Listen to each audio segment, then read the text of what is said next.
Assalamualaikum dan salam sejahtera. Nama saya Abdul Muhaimin bin Muhammad Ismail dan nombor matrik saya adalah 73919. Salam sejahtera, nama saya Aiman Zakwan bin Budiman dan nombor matrik saya ialah 73983.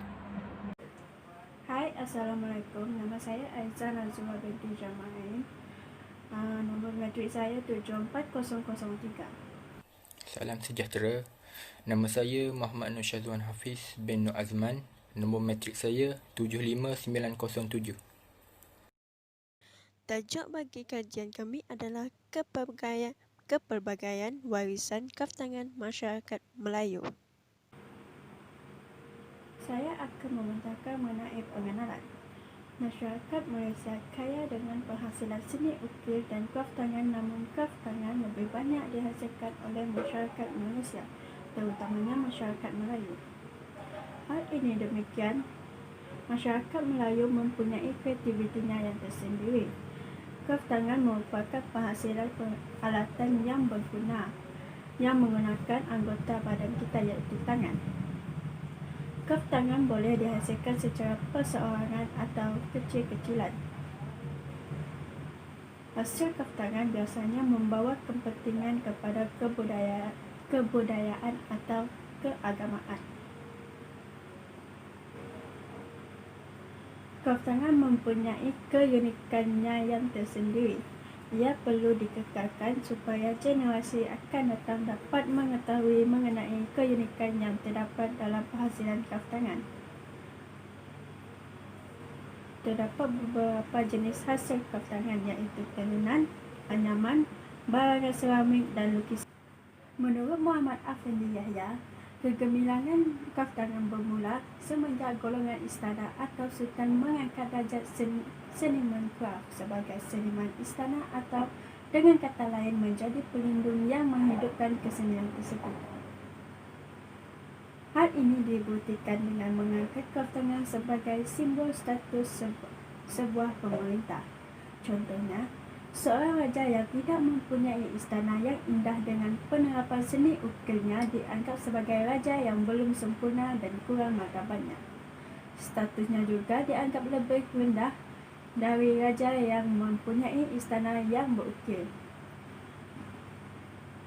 Kraftangan di Malaysia semakin menunjukkan perkembangan yang positif setelah kemerdekaan.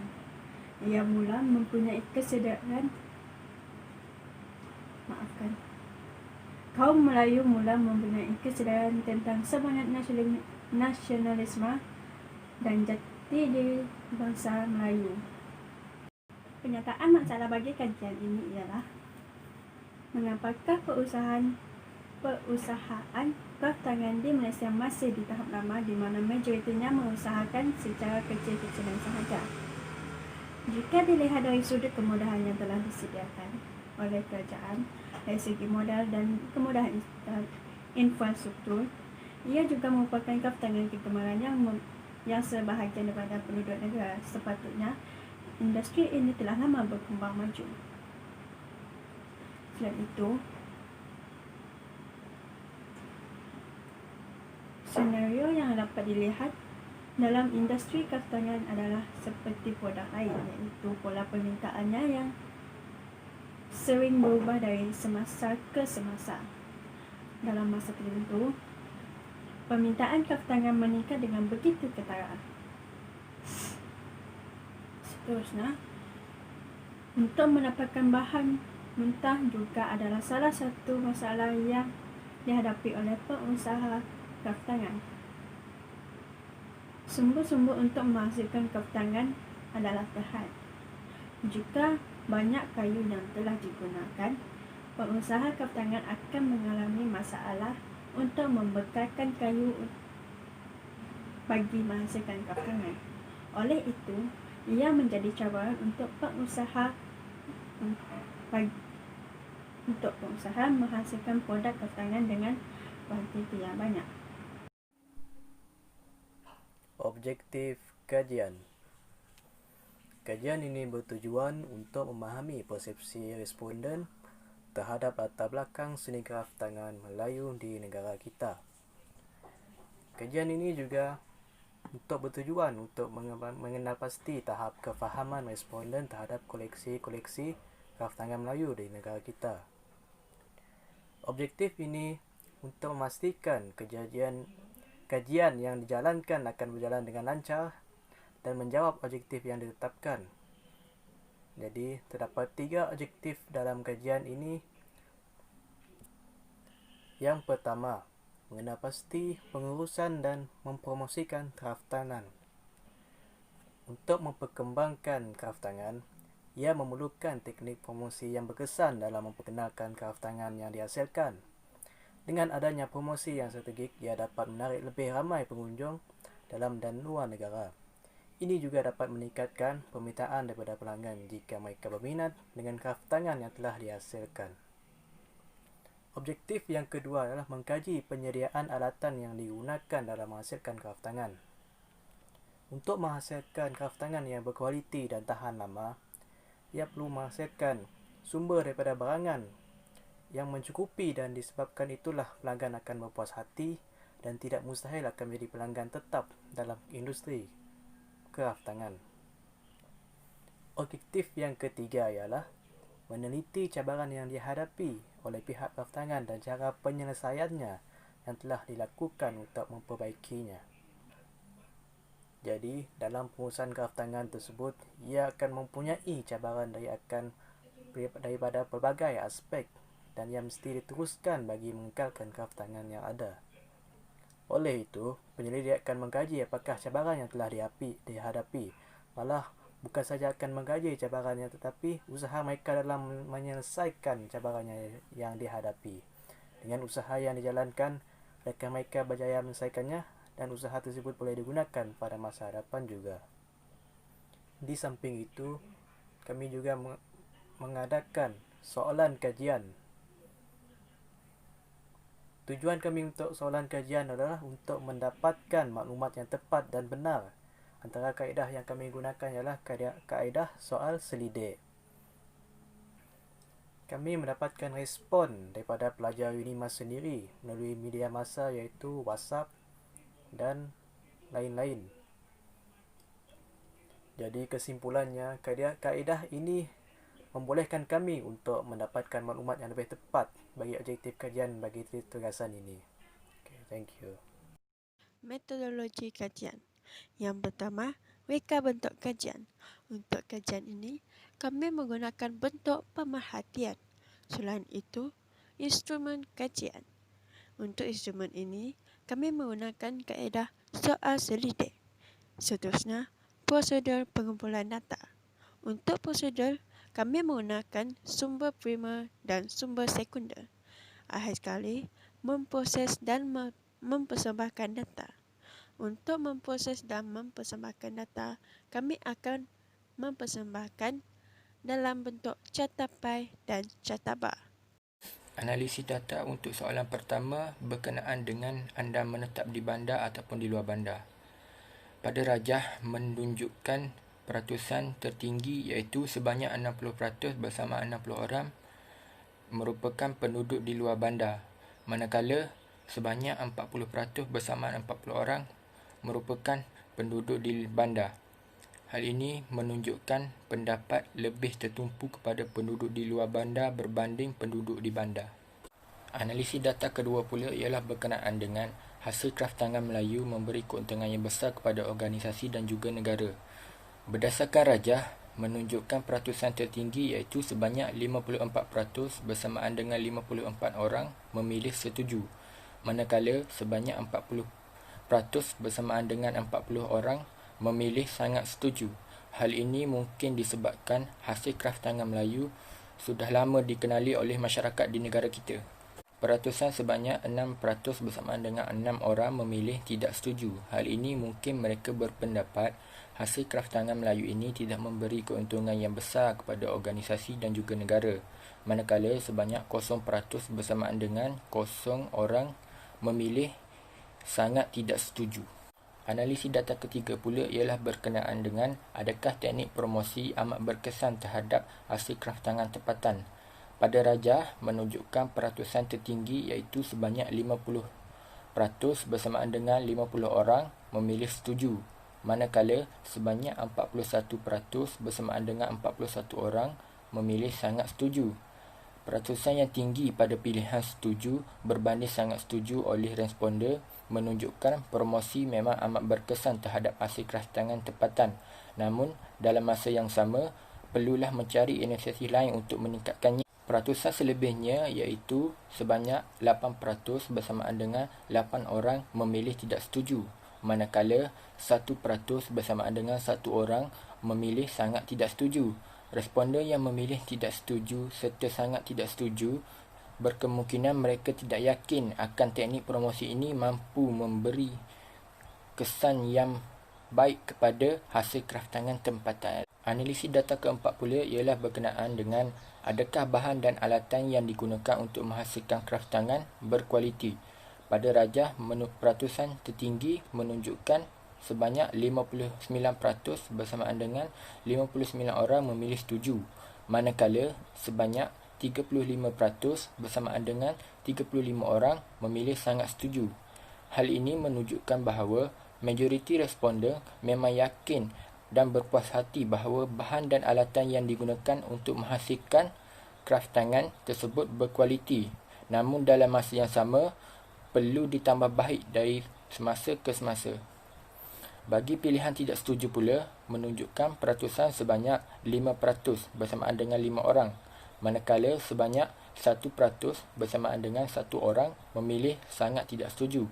Responden yang memilih tidak setuju dan sangat tidak setuju berkemungkinan mereka masih tidak yakin akan bahan dan alatan yang digunakan ini untuk menghasilkan kraftangan berkualiti. Analisis data kelima pula ialah berkenaan dengan anda lebih berpuas hati terhadap kraftangan tradisional ataupun kraftangan moden. Berdasarkan rajah, peratusan tertinggi iaitu sebanyak 87% bersamaan dengan 87 orang memilih kraftangan tradisional, manakala sebanyak 13% bersamaan dengan 13 orang memilih kraftangan moden. Hal ini dapat diperhatikan kraftangan tradisional masih menjadi pilihan utama masyarakat berbanding kraftangan moden. Hal ini berkemungkinan kraftangan tradisional ini memiliki nilai yang tersendiri berbanding kraftangan moden. Analisis data ke-6 pula ialah berkenaan dengan adakah anda rasa aktiviti komersial kraftangan Melayu ini berkembang pesat. Berdasarkan rajah, peratusan tertinggi iaitu sebanyak 63% bersamaan dengan 63 orang memilih ya, yang mana mereka merasakan bahawa aktiviti komersial kraftangan Melayu ini berkembang pesat. Manakala sebanyak 37 orang bersamaan dengan 37% memilih tidak.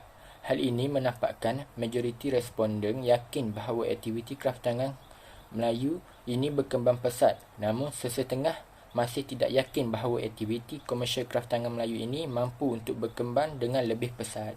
Analisis data ke-7 pula ialah berkenaan dengan kraftangan yang manakah anda rasakan kurang mendapat sambutan dari pembeli dan juga kurang popular. Berdasarkan rajah, kraftangan terbitan mencatat peratusan tertinggi iaitu sebanyak 44% bersamaan dengan 44 orang yang kurang mendapat sambutan daripada pembeli. Seterusnya, kraftangan yang mencatat peratusan kedua tertinggi pula ialah kraftangan ukiran kayu dan juga anyaman. Masing-masing mencatat peratusan sebanyak 33% bersamaan dengan 33 orang. Kraftangan tenunan pula mencatat peratusan sebanyak 32% bersamaan dengan 32 orang.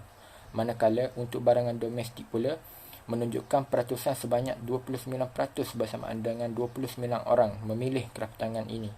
Kraftangan terakhir yang mencatat peratusan terendah bagi kraftangan yang semakin kurang mendapat sambutan dari pembeli dan juga kurang popular ialah kraftangan batik yang mencatat peratusan sebanyak 9% bersamaan dengan 9 orang. Ini menunjukkan kraftangan ini masih lagi mendapat sambutan dan masih popular dalam kalangan pemberi berbanding kraftangan yang lain. Analisis data ke-8 pula ialah berkenaan dengan adakah anda bersetuju bahawa arus kemodenan ini menyebabkan kraftangan Melayu dilupakan atau dipinggirkan. Berdasarkan rajah, peratusan tertinggi menunjukkan peratusan sebanyak 85% bersamaan dengan 85 orang memilih ya, yang mana mereka bersetuju bahawa arus kemodenan ini menyebabkan kraftangan Melayu dilupakan atau dipinggirkan. manakala sebanyak 15% atau 15 orang memilih tidak. Ini dapat disimpulkan melalui pandangan responden bahawa arus kemodenan ini mampu membuatkan kraftangan Melayu ini mungkin suatu hari nanti akan dilupakan atau dipinggirkan sekiranya tiada pihak yang memeliharanya pada masa hadapan. Analisis data ke-9 pula ialah berkenaan dengan masih bertahan atau kekal seni kraftangan Melayu pada masa akan datang. Pada rajah, peratusan tertinggi menunjukkan sebanyak 59% bersamaan dengan 59 orang memilih kurang pasti, manakala sebanyak 36% bersamaan dengan 36 orang memilih ya. Hal ini menunjukkan bahawa peratusan yang tertinggi dipilih iaitu tidak pasti. Dapat disimpulkan bahawa seni kraftangan Melayu ini masih lagi menjadi tanda tanya sama ada dapat dikekalkan ataupun tidak. Pada masa yang sama, berdasarkan peratusan yang memilih ya, ada responden yang berpendapat berkemungkinan seni kraftangan Melayu ini mungkin akan bertahan atau kekal pada masa akan datang. Bagi peratusan yang memilih tidak pula, menunjukkan peratusan sebanyak 5%, iaitu bersamaan dengan 5 orang. Ini menampakkan segelintir responden yang merasakan kraftangan Melayu ini mungkin tidak akan bertahan ataupun kekal pada masa hadapan. Analisis data ke-10 pula ialah berkenaan dengan adakah seni kraftangan memberi peluang pekerjaan kepada penduduk luar bandar dan juga bandar. Berdasarkan rajah, peratusan tertinggi yang dicatatkan iaitu sebanyak 90% bersamaan dengan 90 orang memilih ya, manakala peratusan sebanyak 10% bersamaan dengan 10 orang memilih tidak. Melalui peratusan tertinggi ini, dapat dilihat bahawa responden berasa yakin bahawa seni kraftangan ini mampu memberi peluang pekerjaan kepada masyarakat di luar bandar ataupun di bandar. Dalam dapatan kajian, pada tahun 2016, Kraftangan Malaysia telah mencatatkan nilai jualan sebanyak RM481.1 juta, di mana mereka menggunakan teknik pemasaran iaitu promosi sebagai platform untuk meningkatkan keuntungan serta mempromosikan barangan tempatan iaitu kraftangan tempatan. Pada 27 November 2016, Kuala Lumpur International Craft Festival telah diperkenalkan untuk mempromosikan barangan tempatan, di mana ia telah membuka peluang pekerjaan kepada rakyat Malaysia, di mana seramai 450 usahawan daripada 27 buah negara menyertai KLICF ini, di mana dalam festival ini mereka boleh berkongsi pendapat serta keunikan yang ada pada kraftangan yang telah dihasilkan pada pameran tersebut serta festival yang telah diadakan pada 27 November 2016 ini. Cabaran dalam penghasilan kraftangan untuk mengekalkan kraftangan ini pula ialah ia ditelan arus kemodenan.